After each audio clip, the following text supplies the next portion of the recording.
बिस्मिल्लाहिर्रहमानिर्रहीम। वेलकम है आपका मेरे channel mix flavours by Somi पर। कैसे गुजर रहे हैं आपके रमज़ान? उम्मीद करती हूँ कि बहुत अच्छा गुजर रहा होगा। आज मैं आपके लिए लेके आई हूँ रमज़ान स्पेशल टमाटर की बहुत ही मज़ेदार चटपटी चटनी।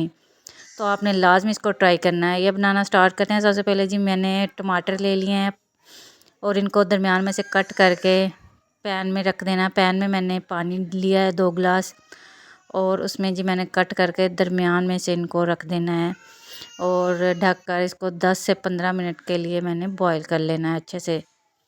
इस करने का ये फ़ायदा होता है कि इसका जो छिलका होता है ना वो उतर जाता है और फिर टमाटर का पेस्ट बहुत ज़बरदस्त सा बन जाता है। ये देखें जी 10 मिनट के बाद 1 बाय 1 करके इस तरह इसका छिलका उतरना शुरू हो जाएगा। अब मैंने तमाम टमाटरों का छिलका उतार लेना है और इसको ठंडा करने के लिए रख देना है।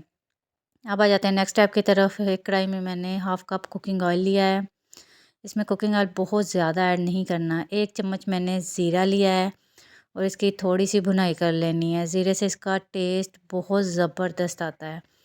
हल्की सी इसकी भुनाई करते हैं, बहुत ज़्यादा नहीं करते वरना ये जल जाता है। अब जी मैंने इसमें लहसुन अदरक का पेस्ट ऐड किया है और इसकी अच्छे से भुनाई कर लेनी है ताकि इसका कच्चापन ख़त्म हो जाए। थोड़ी देर इसकी भुनाई करने के बाद मैंने इसमें एक मीडियम साइज़ का प्याज ऐड कर दिया है। अब इसकी भी भुनाई कर लेनी है, इसको गोल्डन ब्राउन कर लेना है। तो आपने इस रमज़ान लाजमी ये रेसिपी ट्राई करनी है। आप यकीन करें ये इतनी मज़े की बनती है कि आप भी जब खाएंगे तो उंगलियां चाटते रह जाएंगे।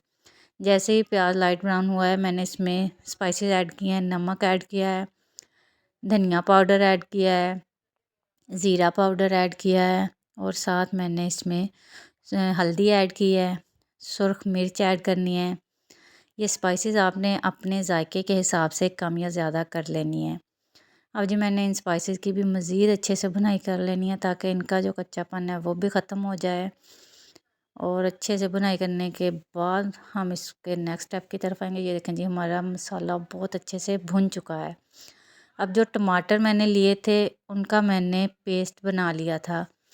अब इस पेस्ट को मैंने इसमें ऐड कर देना है और तकरीबन 15 से 20 मिनट के लिए स्लो आंच पे मैंने इसकी अच्छे से भुनाई कर लेनी है ताकि टमाटर का जो पानी है वो भी अच्छे से भुन जाए, ख़त्म हो जाए और ये ऑयल छोड़ दे।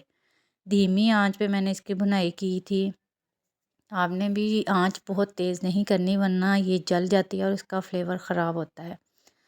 जी इसकी अच्छे से मैंने भुनाई की है। ये देखें तकरीबन ये भुन चुकी है, साइडों से ऑयल छोड़ दिया है चटनी ने। ये हमारी चटनी मज़ेदार सी तैयार है। तो उम्मीद करती हूँ कि मेरी आज की ये रेसिपी आपको लाजमी पसंद आएगी।